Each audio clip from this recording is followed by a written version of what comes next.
Good noon everyone. For today's video, chika tagamay, may tips lang ta i-share nga gamay about sa proper engagement.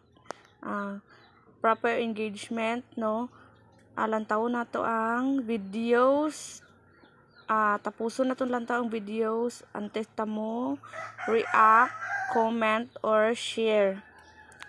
Amo na aton buhaton, amo na siya ang proper engagement. Kinahanglan taon mo danay tapos ang video, kay kung mapadali ka lang padali-dalion mo kung ano ka dayon nang comment ka rin diretsyon, wala mo pa natapos ang video, ma-detect ka na ni algo, ma-detect ta na, mabalaan ta na ni algo.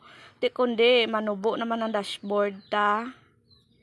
Dapat proper engagement is the key ra jud, kanang proper jud nga engage na hindi lang pod kay sila nga aton lang nga video ang gusto naton na ilang tawon, kinanglan malantaw pud ta sa videos nga tanan ni gaagi sa wall, bisan sino nga videos, bisan hindi mo da kilala, basta tanan nga video lantawon naton.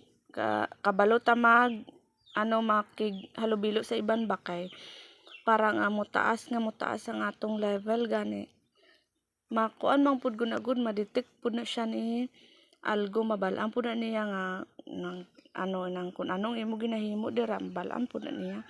Amo na kisa nga gulpi lang mataas aton nga tapos kung ano gulpi lang pud manubo kay tungod na sa aton nga engage or mga ginahimo naton. For watching my video, please like, comment, and share. Bye.